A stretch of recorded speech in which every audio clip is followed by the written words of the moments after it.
আসসালামু আলাইকুম রহমতুল্লাহি ওয়াবারাকাতুহ। এবার আসি কিছু সংক্ষিপ্তভাবে ঈমান ভঙ্গের কারণ। ঈমান শিখা যেমন ফরজ, ঈমান ভঙ্গের কারণ শিখাটাও কি ফরজ। ওযু কেমনে করতে হবে এটা শিখা যেমন ফরজ, ওযু কেমনে ভাঙ্গি যায় এটা শিখাও ফরজ।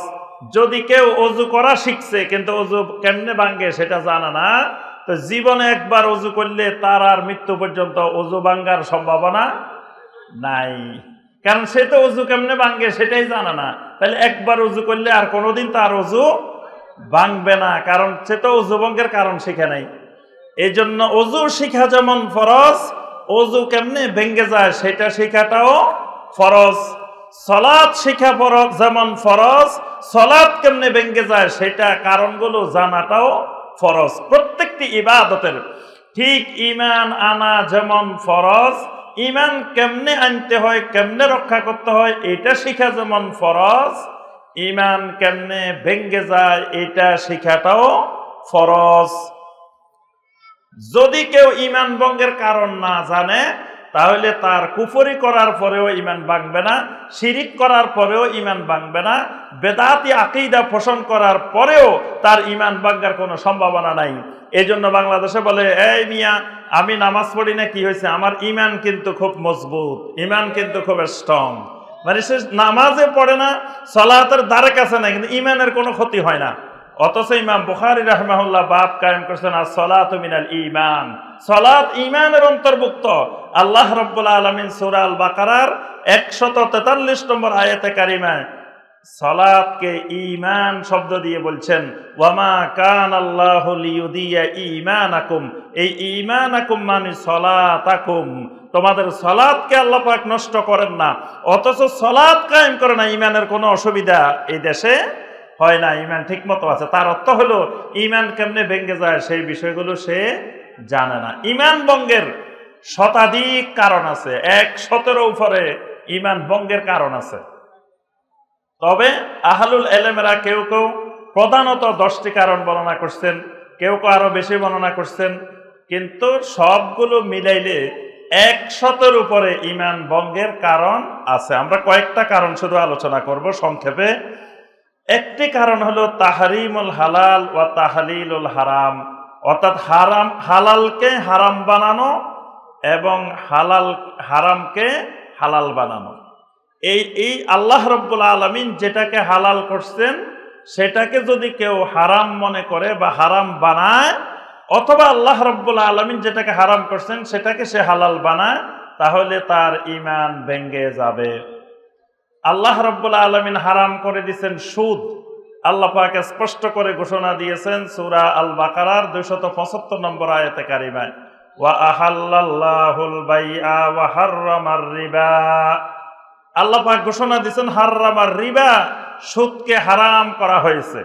এখন কেউ যদি মনে করে না সুদ না খাইলে আজকের জমানা চলা যায় না, সুদকে বিভিন্নভাবে আপনার বিভিন্ন অজুহাত দাঁড় করিয়ে এই হারাম জিনিসটাকে যদি কেউ হালাল বানিয়ে নেয়, হালাল মনে করে, তাহলে তার ঈমান ভেঙ্গে যাবে। এইভাবে ইসলামী শরীয়তের যত জিনিস আল্লাহ রাব্বুল আলামিন হারাম করেছেন, এর একটা জিনিসও যদি কেউ হালাল বানায় তাহলে সে ঈমান চলে যাবে, তার ঈমান ভেঙ্গে যাবে। আবার আল্লাহ রাব্বুল আলামিন যেগুলোকে হালাল করেছেন সেইগুলোর মধ্য থেকে কেউ যদি কোনো জিনিসকে হারাম বানায় তাহলেও তার ঈমান ভেঙ্গে যাবে। ঈমান ভঙ্গের একটি গুরুত্বপূর্ণ কারণ, ইসলাম ছাড়া বাকি পৃথিবীতে যত মতবাদ আছে এ সকল মতবাদের কোনো একটি মতবাদকে বিশুদ্ধ মনে করা, শুদ্ধ মনে করা, ঠিক মনে করা, তাহলে ঈমান ভেঙ্গে যাবে। বলেন তো দেখি, ইসলাম সর্বশ্রেষ্ঠ ধর্ম না সর্বনিম্ন ধর্ম? জি, এই তো এখনো আপনারা তাওহীদ বুঝেন নাই, ফেল করছেন, নাম্বার পাইছেন 0। যা পড়াইছি ক্লাস এতক্ষণ যা হয়েছে সর্বশেষ সৃজনশীল প্রশ্নে নাম্বার পাইছেন 0। তাহলে বোঝা গেল ক্লাস যথাযথ এখনো ঠিক মতো হয় নাই। ইনশাআল্লাহ ক্লাস শেষ হইতে হইতে ঠিক হয়ে যাবে। এই দারুল হুদা থেকে যাওয়ার আগে ইনশাআল্লাহ সব ঠিক হয়ে তারপর আপনারা দেশে বাড়িতে ফেরত যাবেন ইনশাআল্লাহ। আমাদের শাইখেরা আলোচনা করলে আস্তে আস্তে সব পরিষ্কার হয়ে যাবে। ইসলাম সর্বশ্রেষ্ঠ ধর্মও না, ইসলাম সর্বনিম্ন ধর্মও না, ইসলাম আল্লাহর জমিনে একমাত্র ধর্ম। আল্লাহ রাব্বুল আলামিন কোরআনে কারিমে সূরা আলে ইমরানের 19 নম্বর আয়াতে কারিমে স্পষ্ট করে বলে দিয়েছেন, ইন্নাদ-দীনা ইনদাল্লাহিল ইসলাম। আল্লাহ রাব্বুল আলামিনের কাছে একমাত্র মনোনীত দিন হলো ইসলাম। এখন মুশরিকেরা আপনারে পাইছে জাহেল, যখন দেখছে মুসলিমের ভিতরে জ্ঞান নাই, মুসলিমেরা জাহালতে ভরপুর হয়ে গেছে, এখন মুসলিমদেরকে শিখাই দিছে তোমাদের ধর্মটা এক নম্বরে, তোমাদের ধর্মটা সর্বশ্রেষ্ঠ। মুসলিম তো খুশি হয়ে গেছে, আহারে আমি নামাজ পড়ি আর না পড়ি, হালাল হারাম মানি আর না মানি, কিন্তু আমার ধর্মটা এক নম্বরে, তাকে খুশি বানাই দিই। তারা বাকি সবগুলোকে সিরিয়ালের মধ্যে নিয়ে আসছে, ইসলাম ছাড়া বাকি কোনোটা সিরিয়ালেই নাই। এখন যখন সর্বশ্রেষ্ঠ বানাই দেওয়া হয়েছে, তার অর্থ হইলো যেটা সর্বশ্রেষ্ঠ আরো কয়েকটা আছে, এটা ইসলাম এক নম্বরে, আরেকটা 2 নম্বরে আছে, আরেকটা 3 নম্বরে আছে, আরেকটা 4 নম্বরে আছে, আরেকটা 5 নম্বরে আছে। এই সবগুলোকে আপনি স্বীকৃতি দিয়ে দিচ্ছেন, সবগুলোকে সিরিয়ালে ঢুকাই দিচ্ছেন। কত বড় ঈমান বিধ্বংসী জিনিস আপনাকে আমাকে শিখাই দেওয়া হয়েছে। আল্লাহ পাক সূরা আলে ইমরানের 85 নম্বর আয়াতে স্পষ্ট করে বলছেন, ওয়া মান ইয়াবতাগি গায়রাল ইসলামি দীনান ফালান ইউকবালা মিনহু। ইসলাম ছাড়া অন্য কোন দিন যদি কেউ তালাশ করে, অনুসন্ধান করে, আল্লাহ রাব্বুল আলামিন গ্রহণ করবেন না। তাহলে ইসলাম ছাড়া অন্য কোন মতবাদ, অন্য কোন তন্ত্র, অন্য কোন মন্ত্র, অন্য কোন দিন যদি কেউ বিশুদ্ধ মনে করে, সঠিক মনে করে, তাহলে ঈমান ভেঙে যাবে। আর ঈমান কি হবে? ভেঙে যাবে। 3 নম্বর ঈমান ভঙ্গের যে কারণ, সেটি হলো ওয়াহদাতুল উজুদ, হুলুলের আকীদায় বিশ্বাস করলে ঈমান ভেঙে যাবে। ওয়াহদাতুল উজুদ বুঝেন? ওয়াহদাতুল উজুদ হলো জমিনে যা কিছু আছে সব কিছুকে আল্লাহ রাব্বুল আলামিনের অংশ মনে করা, যে যত মাখলুক আছে এগুলো আল্লাহর অংশ, আর এগুলো সবগুলো মিলে আল্লাহ, অর্থাৎ আল্লাহর ইউনিটে ইউনিটে ভাগ করা, ইউনিটগুলো সবগুলো মিলে হবে আল্লাহ রাব্বুল আলামিন, অর্থাৎ আল্লাহর সত্তা। এই আকীদার নাম হলো ওয়াহদাতুল উজুদ। এই ওয়াহদাতুল উজুদের আকীদায়, একেশ্বরবাদ আকীদায় কেউ যদি বিশ্বাস করে, তাহলে ঈমান ভেঙে যাবে। হুলুলটা হলো যদি মানুষের ভিতরে আল্লাহ ঢুকে, আল্লাহর ভিতরে মানুষ ঢুকে, এই বিশ্বাস পোষণ করলে কি হবে? ঈমান ভেঙে যাবে। আমাদের দেশে ওয়াজ শোনা যায় হোসাইন বিন মনসুর হাল্লাজের বয়ান। মনসুর হাল্লাজ একদিন দেখে মনসুর হাল্লাজও নাই, জেলখানাও নাই, আরেকদিন দেখে মনসুর হাল্লাজও আছে, জেলখানাও আছে। জিজ্ঞেস করা হলো কি ব্যাপার, তুমি নাই কেন, কোথায় গেছিলা? বলল যে একদিন আমি আমার আল্লাহর বাড়িতে চলে গেছি, আরেকদিন আল্লাহ আমার বাড়িতে চলে আসছে। নাউজুবিল্লাহ। আল্লাহ নাকি কোথাও জায়গা পায় না, মুমিনের অন্তরের ভিতরে আল্লাহর আরশ বানায়। তো এই আকীদা হুলুল এবং এই ওয়াহদাতুল উজুদের আকীদা যদি কেউ বিশ্বাস করে, তাহলে ঈমান ভেঙে যাবে। এরপরে কেউ যদি মনে করে যে এই পৃথিবী পরিচালনার ক্ষেত্রে, আল্লাহর এই জমিন পরিচালনার ক্ষেত্রে আল্লাহ রাব্বুল আলামিনের সাথে গাউস আছে, কুতুব আছে, আবদাল আছে, আওতাদ আছে, এইরকম ওলি আউলিয়ারা মিলে আল্লাহ রাব্বুল আলামিন এই পৃথিবী পরিচালনা করেন, এই বিশ্বাস পোষণ করলে ঈমান ভেঙে যাবে। আল্লাহ রাব্বুল আলামিন এই পৃথিবী পরিচালনার ক্ষেত্রে এককভাবে আল্লাহ রাব্বুল আলামিন আসমান জমিন সব কিছু পরিচালনা করেন। আল্লাহ রাব্বুল আলামিন বলেছেন লাহু মাকালিদুস সামাওয়াতি ওয়াল আরদ। আল্লাহ রাব্বুল আলামিন বলেছেন ইউদাব্বিরুল আমর, সমগ্র কিছু আল্লাহ রাব্বুল আলামিন এককভাবে নিয়ন্ত্রণ করেন, এককভাবে পরিচালনা করেন। এখন কেউ যদি মনে করে না আল্লাহ পাক এককভাবে করেন না, আল্লাহ পাক 7 মহাদেশে 7 জন কুতুব রাখছেন, তারপরে আল্লাহ পাক 40 জন গাউস রাখছেন, আল্লাহ পাক এতজন আওতাদ রাখছেন, এতজন আবদাল রাখছেন, এতজন নুজাবা রাখছেন, এতজন, এইভাবে করে আল্লাহর প্রশাসনিক স্তর যদি কেউ বিন্যাস করে, তার ঈমান ভেঙে যাবে। এটা ঈমান ভঙ্গের একটি গুরুত্বপূর্ণ কারণ।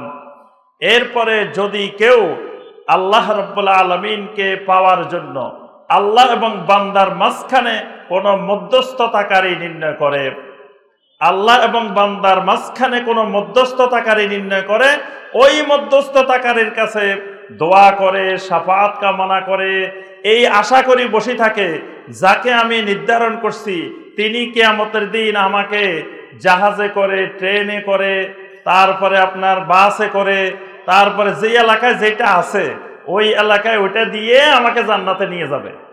এই আশা পোষণ করে যদি কেউ কোনো মধ্যস্থতাকারী নির্ধারণ করে, বিপদে আপদে, সাগরে পাহাড়ে জঙ্গলে আমি কোনো বিপদে পড়লে আমাকে আমার ওই বাবা রক্ষা করবে, আমাকে আমার গাউসুল আজম রক্ষা করবে, বিপদে পড়লে আমি ডাক দিব ইয়া বাদাবি, ইয়া গাউসুল আজম, ইয়া দাসুকি, ইয়া রাফাই, ইয়া আলী, ইয়া রাসূলুল্লাহ, আমাকে বিপদ থেকে উদ্ধার করবে। এই জাতীয় বিশ্বাস পোষণ করলে ঈমান ভেঙে যাবে। সর্বশেষ যেটা বলে শেষ, রাসূলুল্লাহ সাল্লাল্লাহু আলাইহি ওয়াসাল্লামের আদর্শের চাইতে দুনিয়ার অন্য কোনো আদর্শকে শ্রেষ্ঠ মনে করলে, উত্তম মনে করলে, ভালো মনে করলে তার ঈমান ভেঙে যাবে। তাহলে বলেন তো দেখি, দাড়িওয়ালা মানুষ সুন্দর না দাড়ি নাইওয়ালা মানুষ সুন্দর? দাড়িওয়ালা মানুষ সুন্দর। দাড়িওয়ালা মানুষ সুন্দর হইলে আমরা দাড়ি রাখি না কেন? তাহলে বুঝি আমরা মুখে বলছি দাড়িওয়ালা মানুষ সুন্দর, আসলে অন্তরে বিশ্বাস করি না দাড়িওয়ালা মানুষ সুন্দর। অন্তরে দেখা যায় মেয়ের বিয়ের জন্য আসছে, কয় না এই ছেলের দাড়ি আছে, দেওয়া যাবে না। কি বলেন? যদি দাড়িকেই মহব্বত করি, ভালোবাসি, তাহলে আমি খুঁজবো দাড়িওয়ালা ছেলে কোথায় পাওয়া যায়। কিন্তু আমি দেখা যায় অনেক শ্বশুর দাড়িওয়ালা ছেলের কাছে মেয়ে বিয়ে দেয় না। তার অর্থ হলো সেই দাড়ি ইসলামের বিধান, এই নবী সাল্লাল্লাহু আলাইহি ওয়াসাল্লামের এই সুন্নাহকে, এই বিধানকে সে অন্তর থেকে পছন্দ করতে পারে নাই, ভালোবাসতে পারে নাই।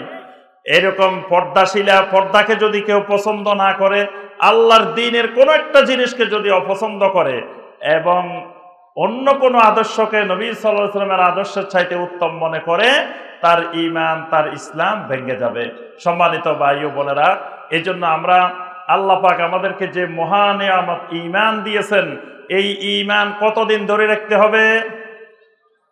কথা বলে না, কতদিন রাখতে হবে? 40 বছর বয়স পর্যন্ত রাখলে চলবো নাকি? কোন পর্যন্ত? ঈমান একবারে মৃত্যু পর্যন্ত ঈমান থাকতে হবে। তাহলে যেমন অজু করার পরে সালাম ফিরানো পর্যন্ত অজুর দিকে খেয়াল রাখি, আমার অজু আছে কি নাই, ভেঙে যাচ্ছে কিনা, এই তৎপরতা যেমন থাকে, ঠিক একইভাবে আমার আপনার ঈমানকে মৃত্যু পর্যন্ত ধরে রাখার জন্য সার্বক্ষণিক তৎপরতা থাকতে হবে। কোনো কারণে আমার ঈমান ভেঙে যাচ্ছে কিনা এই বিষয়টার দিকে খেয়াল রাখতে হবে। আর আল্লাহ রাব্বুল আলামিনের কাছে দোয়া করতে হবে, আল্লাহুম্মা মান আহইয়াইতাহু মিন্না ফাআহইহি আলাল ইসলাম ওয়া মান তাওয়াফাইতাহু মিন্না ফাতাওয়াফাহু আলাল ঈমান।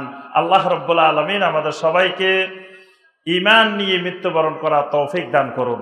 আল্লাহ রাব্বুল আলামিন আমাদের সবাইকে ঈমান ধ্বংস করে, ঈমান ভেঙে দেয়, ঈমান নষ্ট করে, এইরকম সকল ধরনের কুফর, শিরিক, নেফাক, বেদাত থেকে আল্লাহ রাব্বুল আলামিন আমাদের সবাইকে হেফাজত করুন, সবাইকে মুক্ত থাকার তৌফিক দান করুন।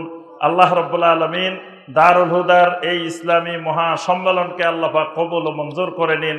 আল্লাহ রাব্বুল আলামিন এই সম্মেলনের মাধ্যমে বাংলার জমিন থেকে শিরিক, বেদাত উৎখাত হওয়ার তৌফিক আল্লাহ পাক দান করুন।